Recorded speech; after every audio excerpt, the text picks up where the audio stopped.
Hey now, we are getting over, and I am the Silver King, Adam Silverstein, here to lead you through these hard times. With a special NXT Stand and Deliver Ultimate Preview Edition of your favorite professional wrestling podcast. That's right, Getting Over is back once again, and we are here to break down everything that happened on the Go Home NXT Tuesday night before we preview NXT Stand and Deliver 2024. We will break down every single match on the card with predictions and analysis of what we expect to happen going ahead in NXT storylines. The Silver King, Adam Silverstein, is here. Vintage Chris Vanini, not part of this show, but he will be back with us on Thursday for our bonus WWE episode. Yes, we did decide to do a bit of a schedule change, which is why you are getting this one day earlier than we said initially this week when we dropped that schedule for you. Let's go ahead and remind you what's happening this week in the world of Getting Over. Of course, on Tuesday, we had your WWE WrestleMania 40 Ultimate Preview, the longest podcast in the history of this show, and we hope it delivered for you because we broke down all 13 matches across 2 nights of WrestleMania, gave you a ton of predictions, a ton of analysis, not just in terms of WrestleMania 40, but WrestleMania 39 going into 40, the entire last year in WWE, and then what might be to come after WrestleMania 40, not just on the Raw after WrestleMania, but going forward. All of that already in your podcast feed, your WWE WrestleMania 40 Ultimate Preview. We are, of course, talking NXT and NXT Stand and Deliver today on Thursday. We're coming back with a bonus WWE show. We're going to give you our thoughts on the CM Punk and Cody Rhodes interviews held with Ariel Helwani on the MMA Hour. We're also going to talk Roman Reigns edition of Biography. We have some comments on the debut of WWE Speed. Also, an eating contest that was held between Otis and Omos, hosted by, of course, Big E, because who else in WWE would host an eating contest? Big meaty man slapping meat. That's what I want. We're going to discuss all of that, plus any extraneous WWE news on a special Thursday podcast. We're going to hold off conversations on the Bray Wyatt documentary. More on that in a moment.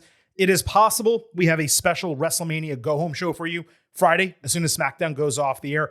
More likely than not, we'll simply work that into our instant analysis episodes. And let's go ahead and tell you about those. Saturday afternoon, we will have your NXT Stand and Deliver instant analysis. Saturday night, your WrestleMania 40 Night 1 instant analysis. And then Sunday night, your WrestleMania 40 Night 2 instant analysis. And then on Tuesday, your WWE Raw after WrestleMania breakdown. We'll also talk the WWE Hall of Fame, the Slammy Awards, and the Bray Wyatt Becoming Immortal documentary. So that should be a full show for you on Tuesday after WrestleMania. Folks, that's 7 podcast episodes in an 8-day span, and that's just what we do for you right here at Getting Over. So allow me to remind you that this show It's all about Defy. Please head over to Apple Podcasts and Spotify, especially this week during WrestleMania week.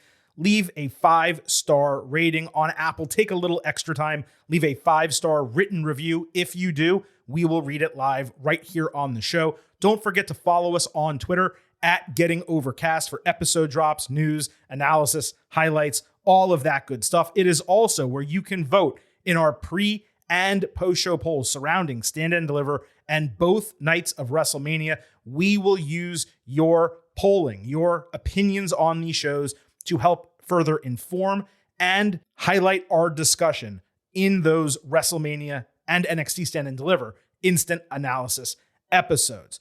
Also, please do not forget, I happen to love the number 5. and I hope you do as well, because for $5 a month or $50 for the entire year, you can become an official Getting Overhead. Just visit buymeacoffee.com/gettingover, sign up. You will get bonus audio, the fastest 5 minutes in professional wrestling, instant reactions to Raw, NXT, Dynamite, and SmackDown every single week, along with exclusive news posts every Friday. We try to interact with folks who message us on there, and it is just a great community that we want to continue growing all at buymeacoffee.com/gettingover. Now, this show is completely about NXT. Of course, Stand and Deliver is the tentpole premium live event for the company. It is going down Saturday in the early afternoon, of course, Philadelphia, Pennsylvania, before night one of WrestleMania. It looks like WrestleMania each night is going to be around 62,000, 63,000, maybe slightly more fans. Stand and Deliver, last I saw, it's around 12,000. They may hit 13,000 for the show. That is fantastic. It's at least triple, I think, what these shows have done of late. Of course, it is WrestleMania weekend in a major city, Philadelphia.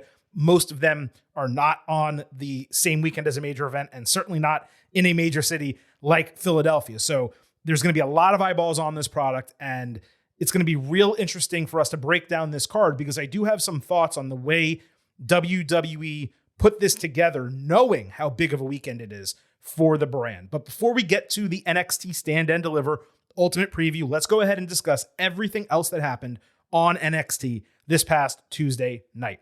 Nathan Frazier and Axiom fought LWO and the Good Brothers in a triple threat match to determine the number one contenders for the NXT Tag Team titles. This opened the show with a frenetic pace and the true triple threat rules. You guys know we love those here. Topes, high-risk moves, Spanish Fly, springboard combo, inverted and regular DDT. Most of those hit by Frazier in the early going. LWO hit a tandem missile dropkick on Luke Gallows, and Joaquin Wilde did a tornillo outside. Axiom did a top rope Spanish Fly. Wilde was helped with the leverage springboard into Gallows for a flying catch DDT. Frazier totally missed a move outside. Carl Anderson flung himself out to follow. Then Cruz del Toro did a Escalera tornillo into everyone, only to take Magic Killer in the ring soon after. Frazier caught him with a 450, and Frazier and Axiom ended up advancing to Stand and Deliver. Frazier was jacked up after the bell, promised to deliver even crazier stuff in Saturday's match. Axiom co-signed, and he stared down the Wolf Dogs, who are now wearing their own merch in the Crow's Nest. This, for me, was a total shocker. We've been speaking on it for weeks. The Good Brothers would obviously advance into this match. Of course, you're going to use the main roster superstars for your biggest NXT show of the year. And I figured if it wasn't them, then you'd put LWO in there, both for the star power, the brand, and for the fact that they can put on a really exciting match. So this was completely out of left field. My assumption this entire time has been the Good Brothers would win, and they will make the perfect team to take the titles off Baron Corbin and Braun Breaker, because Breaker probably needs to drop that title before he moves up to the main roster full time. Now, I don't know what the hell to think. We'll talk about it in a moment. The match was super fun. I went 3.75 stars, B+. Fallon Henley fought JC Jane. The friends of both women were ringside. Kiana James distracted. Sophia Hale ran through the ring for a tope suicida. Chaos ensued outside. They all started brawling, so Henley left her match to help Hale. They got to stop having baby faces do shit like this in WWE. When she left the match, and I don't think this was on purpose, like in kayfabe, it looked like she punched Thea in the face, either instead of or alongside Izzy Dame, who she was targeting. When Fallon went back inside, JC caught her with a pump knee and got the quick win. JC then talked a bunch of shit backstage as we finally saw NXT's gorilla position for the first time ever. She reiterated that she was never Thea's friend. She saved Chase U and created the calendar just to regain the spotlight that never should have been taken away from her. Ava forced her out of Gorilla, telling her to shut up. Lexis King walked through to enter for his match. Then the faces came through the curtain, screaming their heads off, angry at what JC and the heels did. Ava made a snap decision. There's going to be a 6-woman tag team match at Stand and Deliver. So this was storyline driven. So the short match was okay. But I really wanted to see both of them, Fallon and JC, go the distance one-on-one. This is a constant complaint I have in NXT, where they give you a singles match that you really want to see between women. It only goes a couple minutes because it's setting up a larger story, and they never actually get back to the singles match that you want to see. Hopefully, in this case, they eventually do down the line. It seemed clear that this would result in a 6-woman match really last week, and the fact that they're doing it now, of course, is great. The way they executed it was fantastic. Using Gorilla as a living, breathing part of the show, Ava being front and center, hearing both of their complaints into the camera and then reacting from behind them with a snap decision. That's really cool. JC's promo was fantastic. We've said before, she's the total package. She would thrive on the main roster whenever she eventually gets called up. Thea was chaotic, like a ball of energy as usual. That's fine for now, and it's probably okay for like another year.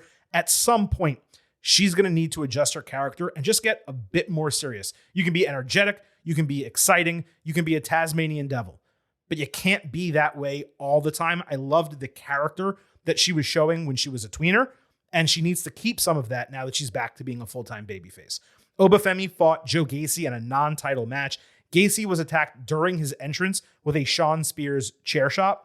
This looked really cool because for Gacy's entrance, they turned the camera upside down, or at least they turned the picture upside down in the production truck. So he got hit with the chair while the camera was upside down. The way he collapsed just looked really cool. Oba chopped the soul out of Gacy's chest. Then he ate a side suplex and a lion salt. Then he countered Gacy's finisher and did a shot put toss. And immediately after that, there was a match stoppage. The referee threw up the X. It looked like Gacy's head banged off the canvas, and he maybe got thrown for a loop or concussed. Oba looked like it really affected him at first, like he was worried that he actually hurt somebody. And that's probably the only time that's happened to him so far in his young career. It was an unfortunate end to what was actually a pretty interesting match. The goal was for Femi to get a clean pinfall victory going into Stand and Deliver. Obviously, that did not happen. But beyond that, the energy got completely sucked out of the crowd because they were so worried about Gacy getting hurt.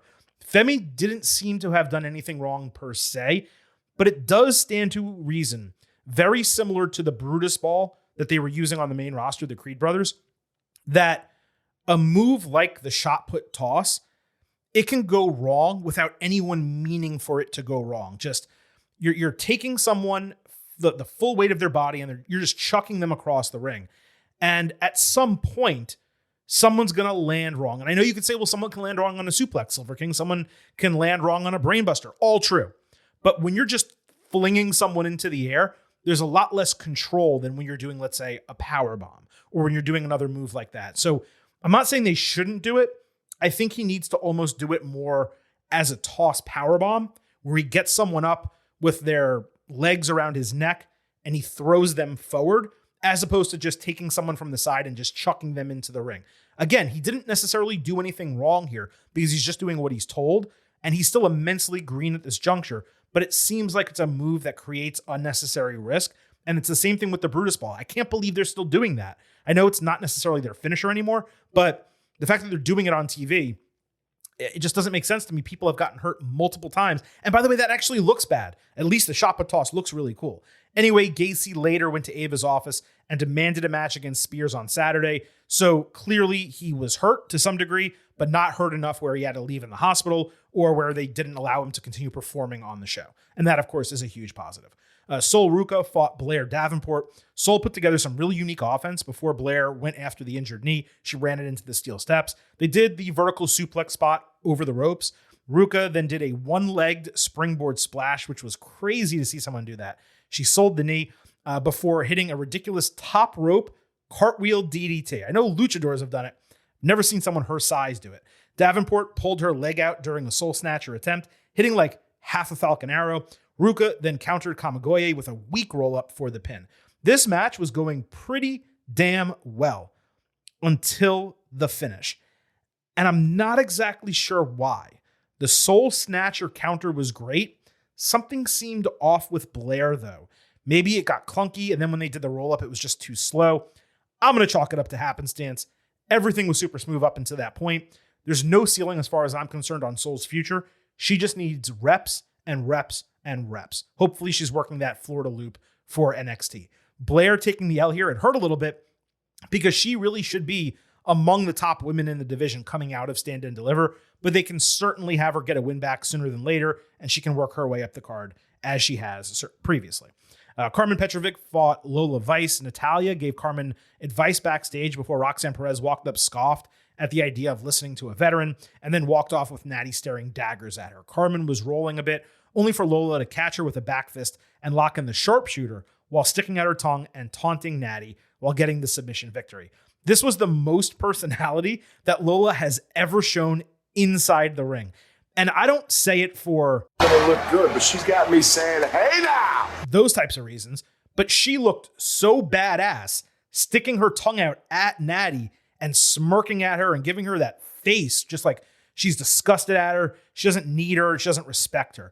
I want more of that Lola Vice and less of the dancing. The bell rang and she just stood there like doing the hip shake over and over again for, it must have been at least 90 seconds. Look, you want to do it initially when your arm gets raised because that's your gimmick? Fine. After that, be a badass. Be a former MMA fighter. Say that you just want to destroy people.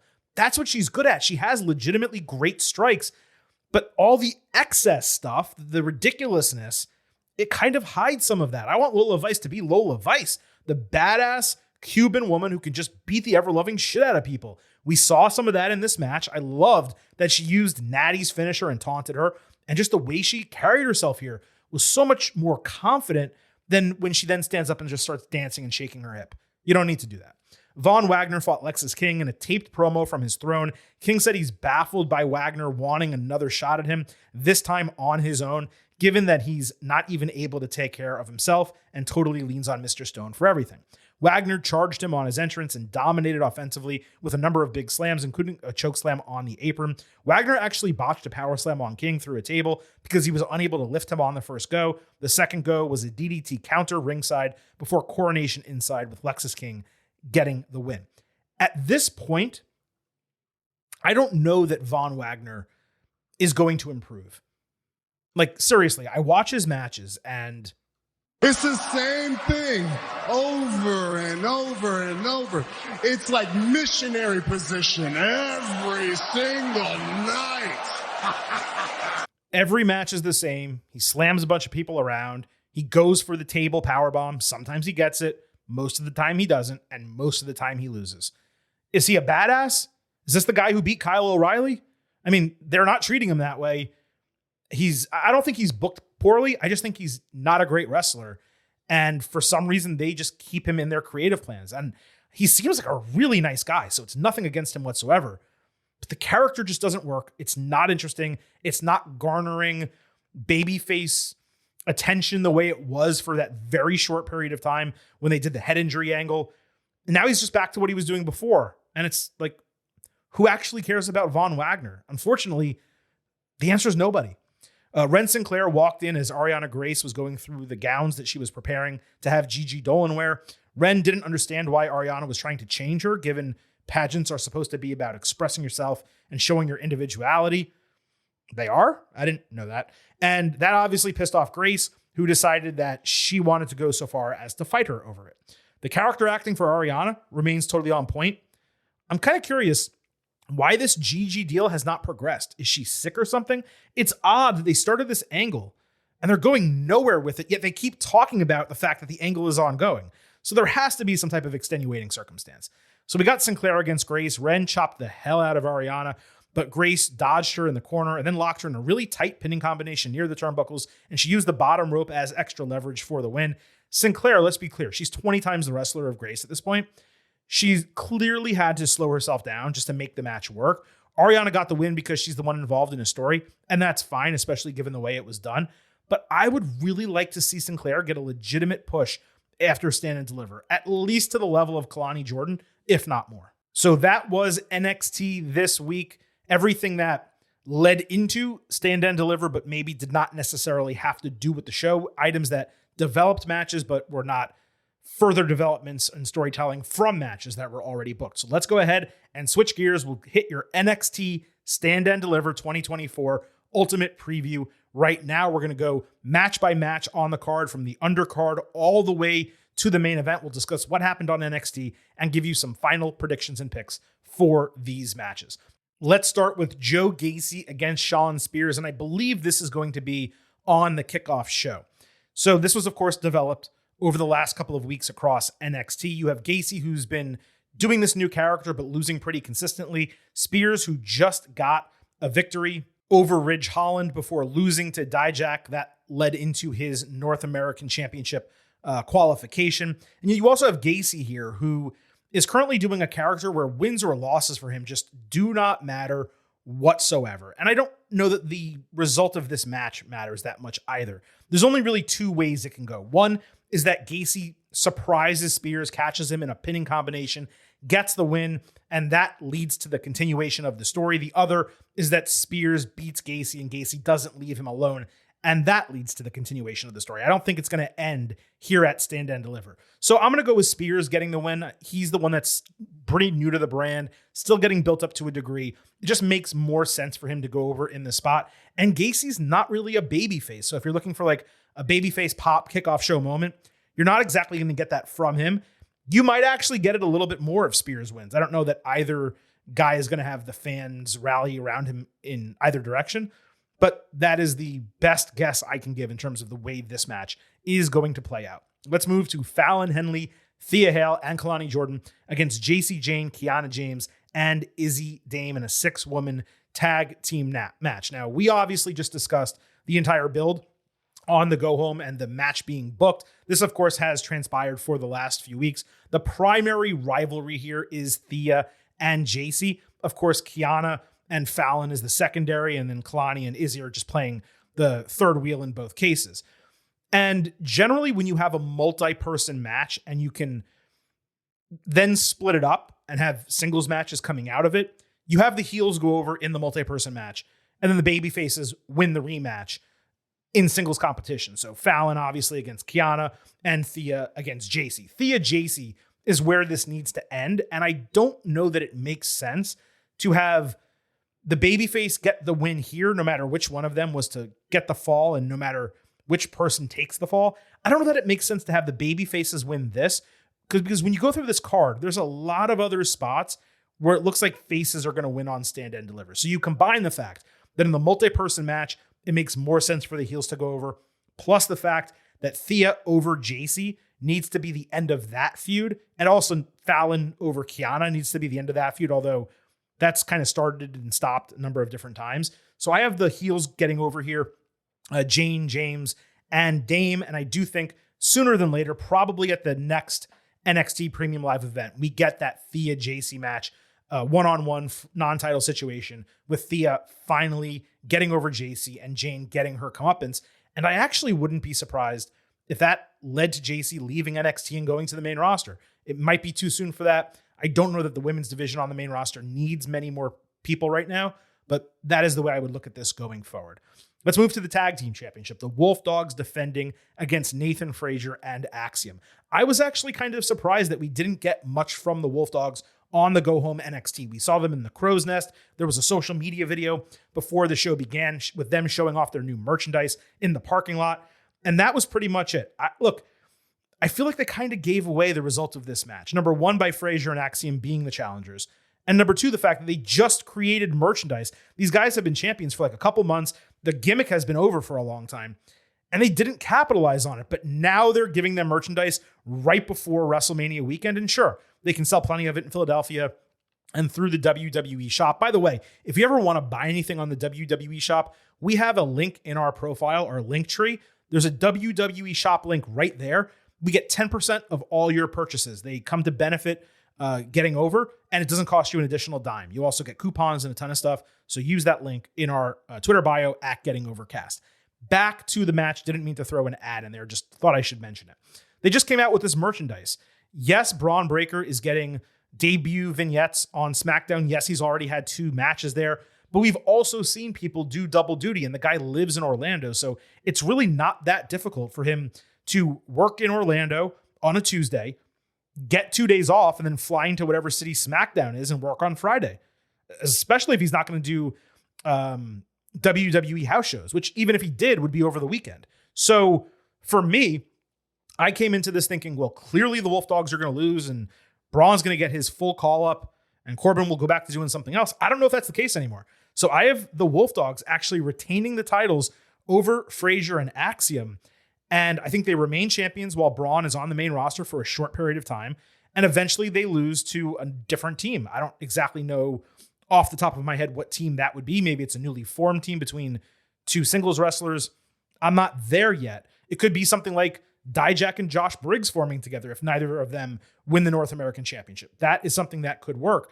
But I think what's happened here, at least to a degree, is the Wolf Dogs was meant to be temporary, but people are absolutely loving them together. I mean, Corbin and Breaker, they look like they're legitimate friends who bounce off one another perfectly, both from a comedic and a dramatic standpoint.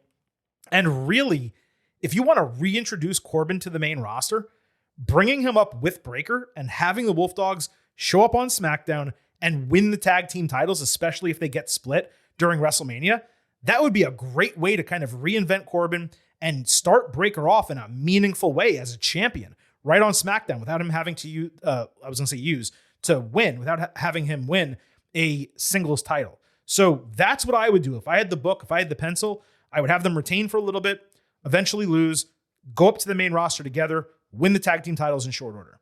I don't know if that's going to happen. I could be completely wrong. They may just lose them right here and Breakker gets his call up and Corbin stays, or Corbin gets called up and goes over to Raw. Not totally sure, but again, that's what I would do. And that is going to be my prediction. The Wolf Dogs, surprisingly for me, retaining the NXT tag team titles. Let's move to that North American Championship I just mentioned. Oba Femi defending against Dijak and Josh Briggs in a triple threat match. And yes, folks, big meaty man slapping meat. That's what I want. I mean, on Saturday afternoon in Philadelphia, there's going to be a lot of beef out there. There's a lot of beef out here. And by the time that bell rings, they better reinforce the damn ring post. Reinforce the ring post. The beef's going to be flying tonight, gentlemen. And look, you know what Booker T is going to say. He don't want no water. He don't want no bread. All he wants is meat. Shinsuke, why don't you tell them what we're actually trying to say? I need some meat. Yeah. Yeah, we need meat, and we're going to get it in this match. Oba, Dijak, Briggs, it's going to be flying around the ring. Briggs got a promo video package talking about getting advice from JBL that turned his career around and putting it all on the line Saturday. Dijak got one also talking about winning his first gold in NXT and being unstoppable. Femi watched them on a backstage monitor before he went out to the ring for his match that we already discussed. All three guys also had a stare down backstage that seemed totally unnecessary. It lasted 10 seconds. No one threw a blow at anyone else. It just was something that happened. The Briggs and Dijak packages were fine. Nothing overly special. In terms of the match, Femi winning the breakout contract and taking the North American title made all the sense in the world. Both great decisions. The idea of platforming him, despite him being so green, despite him being a neophyte, it just raised his profile to such a degree where he said, okay, this is not just a guy who exists.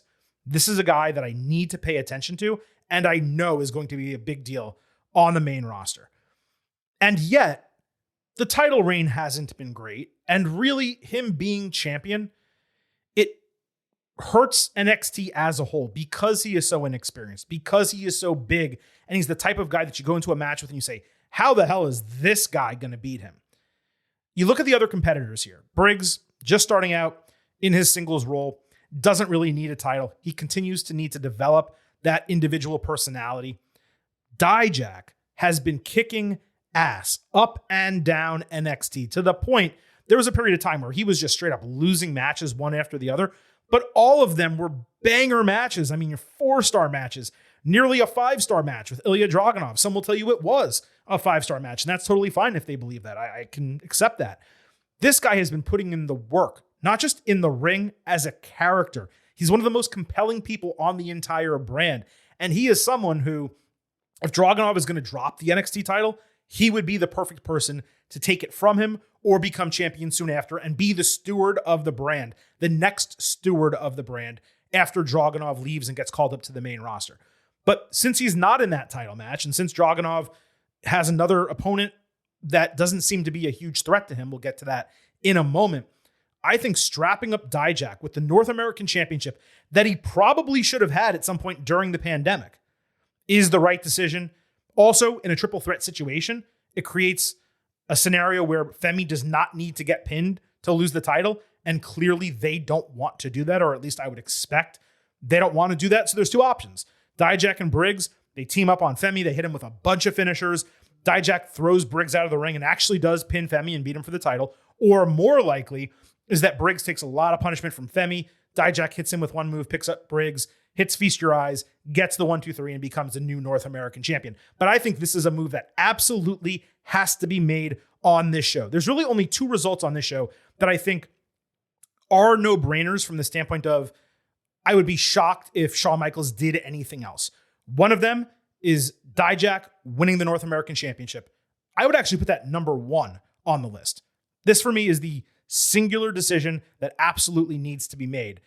And we'll talk about the other coming up right now, because that is the NXT Championship, Ilya Dragunov defending against Tony D'Angelo. Dragunov said he was on high alert for D'Angelo, only to discover a boot on his car this past Tuesday on NXT. Suddenly, a couple Goombas rolled up, telling him to get in the car, so he obliged. The spot that he ended up at was another warehouse in the area that the PC is located. I recognized it as such. Inside were more Goombas cutting and nailing wood with foreboding music playing as 8 folks surrounded the table with Tony D sitting down. It was easily the coolest setup they've had for one of these for the entire duration of his gimmick since he debuted in NXT 2.0. Ilya gave Tony credit for leaning into the mind games. D'Angelo said it wasn't meant to signify the end of him, just the end of his title reign. Dragunov said nothing will stop him from leaving as champion. Tony grabbed Ilya's injured hand and squeezed it, reminding that he could take him out any second he wanted, but would instead do it while the whole world was watching so he could break the unbreakable. Then D'Angelo said, quote, "It's nothing personal, just business," and a plate of food was provided for Dragunov, like he would actually eat that, given the setting that he was in. Any weekly listeners to this podcast know that I have been immensely critical, not only of D'Angelo getting his title shot, but the booking of this storyline. I gotta say, this segment may not have suddenly put me all in for the match, but it sure as hell raised the floor of my expectation level and got me actually caring about it. Really for the first time. Perhaps I misunderstood the reference. My assumption was that this shop that he was in was one that was building caskets, the threat being that Dragunov could be taken out at any time and buried without anyone noticing. Think about the D movie level corniness we got from like the Legato D'Angelo family feud back in the day. This is D'Angelo family not just taking a heel turn, but taking a serious turn that has long been needed, given the gimmick that they are trying to put forward. And like I said, I bought into it here, legitimately for the first time. Tony's acting was on point. The entire setup worked so much better than the restaurant or any of the other things they did prior. He still feels like an undeserving challenger, D'Angelo, but he comes across as a legitimate threat now. And that was not the case entering NXT on Tuesday night. And despite the fact that he now comes across as a legitimate threat, and credit to some degree to Dragunov for allowing that to happen, selling the hand that Stack's injured, selling the fact that despite him being confident fighting D'Angelo, there was some apprehension, there was some hesitation to doing this meet and going through this process. Credit to Ilya for a lot of that. But despite all of those factors, when you're talking about the NXT title at a tentpole Stand and Deliver event, there is no scenario in which Dragunov should be losing to D'Angelo. Particularly, really, this is more than anything else because Dragunov has beaten far better singles competitors and D'Angelo has not been built up in any meaningful way where you could say this guy has gone through it. He's improved as a singles competitor. He's proven himself as a singles competitor by beating X person, Y person, and Z person. Therefore, the next logical step is for him to become champion. That is hardly the case. Really, what it should be is him losing this match, building up his resume, and becoming a challenger to Dijak down the line, and maybe even beating Dijak. And him becoming North American champion makes a ton of sense. But him becoming NXT champion and beating Dragunov to win the title, it really should not be in the cards. I'm sure the match will exceed my expectations because it is Ilya running the show and calling the shots. It'll be great. It'll exceed expectations. It'll probably be the third or fourth best match, probably the fourth best match on the show. But when you're talking the NXT Championship, despite the fact that the main event is non-title and this would have been pushed down the card anyway, when you're talking the NXT Championship, it would have been far more interesting to have a main roster challenger here, main roster challengers in some other matches, anything that WWE could have done to provide a little bit of juice to NXT, because at the start of this year, really coming out of that Tuesday night war, quote unquote, that they won, they ran hot. Obviously, Becky Lynch was there for a time. Seth Rollins had a match there. Asuka had a match there. They were using some higher profile main roster superstars. But even at the early part of 2024, when a lot of that had stopped, NXT was doing really well from a rating standpoint. A lot of that has fallen off at a time where WWE should be hotter than ever. And the fact that they decided not to use any of the main roster superstars who currently do not have WrestleMania bookings and put them in this spot It's really just confounding to me. Why could it not have been Dragunov against Chad Gable? Could you imagine that match at Stand and Deliver? You just do Tony D'Angelo after the fact. Have Tony fight a signature singles match against someone else, build up his profile as a number one contender, and then let him get a title shot, either on TV in the main event or the next premium live event. But instead, this match is now, I would not have booked it, but I will give them credit because, like I said, business picked up on the Go Home show, and I'm more interested in this than I ever was coming into Tuesday night. Still, Dragunov walks out of Philadelphia, the NXT champion. Let's move to the women's championship. Lyra Valkyria against Roxanne Perez. We had Supernova sessions on TV. Metaphor put themselves over as show hosts. Noam Dar introduced Perez by singing Roxanne. Lyra called Roxy on her shit again, just like she did last week. Perez countered that Valkyria doesn't know what it's like to lose the title yet. Roxy said she's grown up, matured, and become more dangerous, willing to do things like snap Lyra's arm, which she wouldn't have in the past. Valkyria said all she does is win, but all Perez does is bitch, promising that she would have plenty to bitch about after Stand and Deliver. Roxy countered that she'd let out an entire year of rage on her. They got in shots on one another, and Lyra actually stood tall, putting Roxy through a table with an attitude adjustment to end it. The first half of this was rough, folks. And you know I like both of these women. It did pick up significantly from Lyra's bitch line onward. It was just too much talk coming out of them previously talking a lot to one another. It wasn't the right segment to book. The promos were repetitive, but they did get there in the end. And while it wasn't the hottest go home for a big show, it also didn't dissuade me from believing it's the legitimate co-main event of Stand and Deliver. Later backstage, Tatum Paxley was trying to be a friend to Lyra, saying what happened in the ring wasn't like her. Valkyria snapped and said, maybe she doesn't need to be herself. Maybe she has to be someone different if she wants to get past Perez. That's pretty much what Roxy was saying. So Lyra was leaning into that. Certainly an interesting development to kind of stiff arm a friend right before a huge title match. It almost seemed like Tatum was falling out of love with Lyra, given the character change. And maybe that plays into the booking. The fact that they put Paxley back on screen after she had been absent for a few weeks, it tells me she's going to factor into this match one way or another. I believe in the past, she's largely helped Lyra win. My guess is she gets involved here and accidentally leads to her losing. And Roxy takes advantage of whatever type of distraction or interference Tatum tries to provide and ultimately walks out of Stand and Deliver as the new NXT Women's Champion.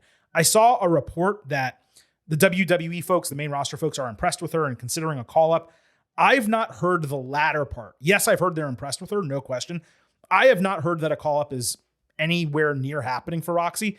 And the truth is, it really should not be anywhere near happening. Let us not forget, Roxanne Perez is 22 years old. And while she can go in the ring better than at least a third, maybe half of the main roster women, she still needs to develop character. She still needs to develop promo ability. And they just started her as a heel. This is very similar to what happened a year ago with Braun Breaker. I told you all in this space, it made no sense to call Braun up because just being champion for 2 years in NXT didn't allow him to do or learn much of anything. It did teach him how to carry the championship and how to be a babyface, but it didn't teach him how to be a complete wrestler. And what have we gotten over the last year? The best year that we've ever had from Braun Breaker, both because he was a heel and he did a lot of character work and learned how to show personality and different sides of his persona, but also the matches and the feuds that he was involved in, things that did not revolve around a title, then working into something that revolved around the tag team titles. He is so much more of a complete package now than he would have been a year ago if he got called up too early. We've seen what happens when wrestlers get called up too early. Look at Apollo Crews as a perfect example of that. Breaker has a much higher ceiling than Apollo Crews. I'm just giving you an example. Roxanne Perez, she does not need to be on the main roster whatsoever. Again, she's 22. You could keep her in NXT for 2 more years, and the type of performer that she would be when she gets called up 2 years from now, you would say, oh my God, strap her up, make her like Paige when she debuted, have her come in and answer an open challenge and win a women's title. That's the ceiling for Roxanne Perez 2 years from now. And if you want to call her up in 1 year because you say she's too talented and we need someone like her on the main roster, we need that, real goody two shoes babyface that we haven't really had since Bayley. then you can go ahead and do that. But I bet you at least a year from now, you're not going to want to call her up as that character because she's going to have advanced far past it. So Roxy, Cora Jade, you keep them in NXT. Tiffany Stratton got called up at 24. I think that's what you look at when you're calling women up, or men too. Anyone. They don't need to be on the main roster at these most youthful ages. The goal is to develop the talent. You saw what happened with Stratton. You do the exact same thing with Roxy. Cora's injured. Maybe she needs 18 months when she comes back in NXT to fully get what you need to get from her before you call her up. But these are your top women right now in NXT, and rushing them makes absolutely zero sense. So regardless of that report, I have Roxanne Perez winning the women's championship on the show and being a heel champion in NXT, which it has needed for a while. Lyra has had a great title run. She's been really fantastic, and she's developed a ton coming out of beating Becky Lynch, her idol. I don't know that you need to call her up. You certainly could if you wanted to, if you want to fill out the mid card of the women's division. But I would keep her in NXT, and I would have Roxy be the steward of the division for a good period of time, 6 months or so. And I think that is ultimately what they are going to do. Roxanne Perez walks out of Philadelphia as the new NXT Women's Champion. So let's finally get to Trick Williams versus Carmelo Hayes, a non-title match that will main event NXT Stand and Deliver. Ava visited Melo, informing him that she told the referee to be lenient on Saturday because she knows it's going to be a heated feud and they must have a winner in the match. A face-to-face was the booked main event. Melo was flanked by 4 masked security guards. Other NXT security surrounded both of them. Trick put over their accomplishments as friends and pointed out this match is historic, even if they are brothers going to war. Melo got harassed by boos every single time he spoke. Hayes said it's no longer them against the world, but him against Williams, given that Trick has ruined everything for both of them. Melo compared what happened with the titles to girlfriends. He said they both lost theirs, and Trick went after Melo's, even though he knew Melo still wanted her back. I actually kind of like that comparison, even though that is treating women like objects, and I know that wasn't his point, but by doing so, it was kind of the way it came across. But the comparison made a lot of sense from the vantage point of a heel. Williams basically called Hayes a hypocrite, saying he took advantage of situations himself. Melo said Trick would always take a backseat to him, and being hot for 6 months is nothing compared to being hot for 3 years, which is facts. He said the fans love Trick because he's on the rise, he's shining, but they'll flip on him right on a dime as soon as he starts to cool off. Williams said Hayes' envy is what this entire thing is about. Melo countered with a great line using his catchphrases, saying he'll prove why he's been on top for so long. And Trick countered saying he'd whoop that Trick and then whoop that ass to prove that he is the man in NXT. A pull-apart brawl ensued with Trick and Melo both taking out every single security guard. They cleared the ring for themselves to fight, so the locker room cleared out with like 20 or so guys separating them in a total melee as NXT went off the air. And what was pretty funny about this, I mean, it was great, energetic, really kept you captivated and made you want to see through the end of the segment. But what was funny is they're doing the pull-apart brawl, and all of a sudden, some of these wrestlers start fighting each other, almost like they were building to a battle royal segment. I just found that to be hysterical. Their goal was to pull these guys apart, not start fighting each other. I think some of them just got lost on what they were supposed to be doing out there. Now, I went a bit deep here with the breakdown, but it was an extended talking segment. Both guys did well. It started slow. It lacked juice at the beginning. The crowd was trying to take Melo off of his game. That really did not help the flow of the segment. But once both of them found a groove, they delivered. The final third of it was exceptional, with Trick and Melo both laying out their cases ahead of a really fun and funny, like I said, brawl, where they just beat the shit out of random people so they could get hands on one another. One reason it started slow was they tried to explain the history aspect of the match being unique. That's better left for video packages and commentators. This is the first time since SummerSlam 2001, Booker T versus The Rock, that 2 black men will main event a WWE Premium Live event in a one-on-one match. And I didn't do further research, but my guess is that it's the first time 2 black men are main eventing a WWE Premium Live event without a title on the line, period. The fact that it has been a quarter of a century since 2 black men have fought in the main event of a WWE show like this, it's patently absurd. It speaks to the inconsistency of WWE under Vince McMahon having multiple black main event performers simultaneously. these guys will eventually play a role in changing that trend on the main roster. And the fact that we get to see that now in NXT, it's just special. It feels special. I thought Swerve Strickland, Swerve in WWE, Isaiah Swerve Scott in WWE, I thought he was going to be a part of that change. Obviously, he got released. He is now thriving in AEW. It does feel in multiple ways that Trick and Melo have a chance to change the way WWE looks on the main roster. And I'm not putting it all on them. Obviously, Santos Escobar is already up doing good work. There's other folks who are doing a really good job. But in terms of developmental talent, having both of them at the top of their game, we know the ceiling is high for Melo.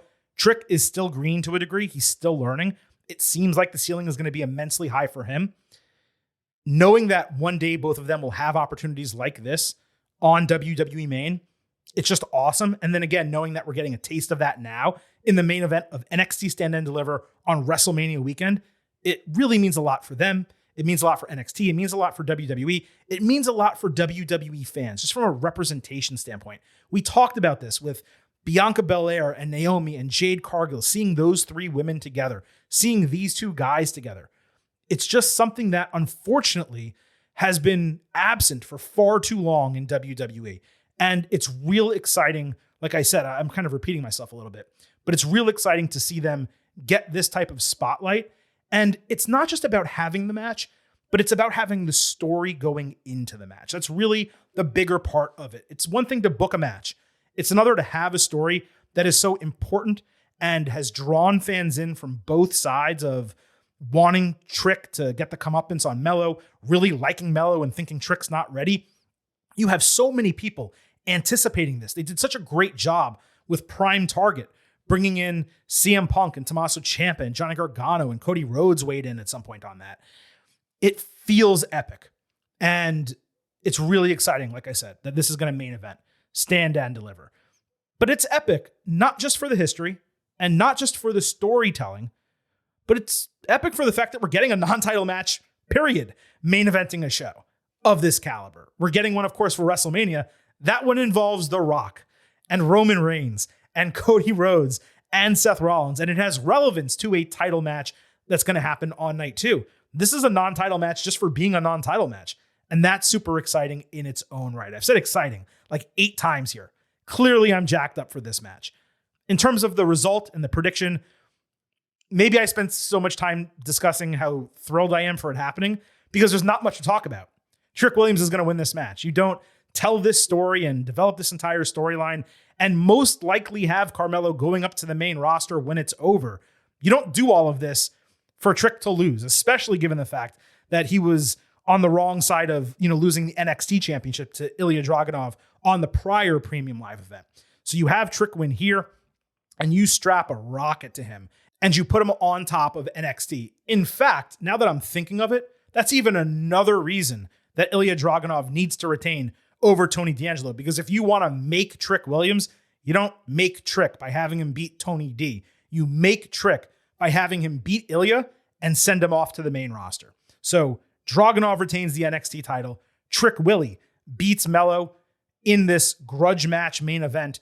And hopefully by the next time we do one of these Ultimate previews, or maybe 2 from now when it comes to NXT, we're talking Ilya, Trick, rematch, and Williams finally becoming the NXT champion and hopefully going on a run akin to the one that Braun Breaker had. Maybe not as long, hopefully not as long, but at least to the degree where it puts him over and he learns how to operate with a title, because Trick is the exact kind of guy, Melo too, don't get me wrong, but Trick is the exact kind of guy you want to see wearing gold on the main roster, let's say within the next 3 years. So folks, that was the full breakdown of NXT Stand and Deliver match by match as promised. Let's go ahead and give you a pre-show expectation grade. As mentioned earlier, we will have pre and post-show polls on Twitter at Getting Overcast, where you have the opportunity to have your voice be heard. And we will discuss the results of both of those polls in our NXT Stand and Deliver instant analysis. As far as my pre-show grade, it's actually a little bit tough because while I am immensely enthused for Trick and Melo and Lyra and Roxy, and I think we're going to get a lot of big time meat slapping in that North American Championship match. There's beef flying all over the place. I have others I can use, folks. Big, meaty men to start slapping meat tonight. That's going to happen at Stand and Deliver. I'm thinking that's going to be really good. Wolf Dogs, Frazier, and Axiom really has a chance to deliver. But when your NXT Championship match is not one of your top 2 or 3 on the show, and your undercard is just kind of weak, largely due to call-ups and people who are injured and plans having to be changed, I can't get to an A, but I also think it's gonna deliver better than a B+. So I'm gonna go with an A-. I'm coming in 90 out of 100 as my pre-show expectation grade, and we'll see if NXT Stand and Deliver lives up to that, exceeds expectations, or falls below them. And we will discuss all of that on your NXT Stand and Deliver instant analysis Saturday afternoon between that show and WrestleMania Saturday. You are not going to want to miss that. We publish as quick as we possibly can so that you can listen and have plenty of time to do what you need to do, your errands on Saturday, before you sit down on the couch for the WrestleMania kickoff show and obviously WrestleMania itself. So don't forget, Saturday afternoon, we will have the NXT Stand and Deliver instant analysis episode. In terms of the schedule for the rest of the week here on the Getting Over Wrestling podcast, a reminder, in your feed already is your WWE WrestleMania 40 Ultimate Preview, Vintage Chris Vanini, and the Silver King. We break down every single match across the 2-night card. There are timestamps in that episode description. If you are listening late in the week and you just want to hear the Ultimate Preview portion, don't forget that. We will be back on Thursday with a special WWE episode talking the CM Punk and Cody Rhodes interviews with Ariel Helwani, along with the Roman Reigns edition of A&E Biography and other extraneous items in WWE. As mentioned, Saturday afternoon, your NXT Stand and Deliver instant analysis. Saturday night, your WWE WrestleMania 40 Night 1 instant analysis. And then Sunday night, your WWE WrestleMania 40 Night 2 instant analysis. Next Tuesday, we will have your next WWE episode covering Raw after WrestleMania, the Hall of Fame, the Slammy Awards, and Bray Wyatt becoming immortal. We have 7 podcast episodes for you in an 8-day span. I'll repeat once more.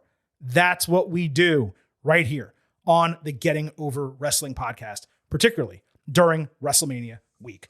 I appreciate all of you listening to today's episode. Allow me to remind you on the way out that Getting Over It's all about Defy. So head on over to Apple Podcasts and Spotify. Leave a 5-star rating on Apple. Take a little extra time. Leave a 5-star written review. If you do, we will read it live right here on the show. Don't forget to follow us on Twitter at GettingOvercast for episode drops, news, analysis, highlights, all of that good stuff. It is also where you can vote in those pre and post-show polls. Again, Twitter at GettingOvercast. And finally, I happen to love the number 5. and I hope you do as well, because for $5 a month or $50 for the entire year, you can become an official Getting Overhead.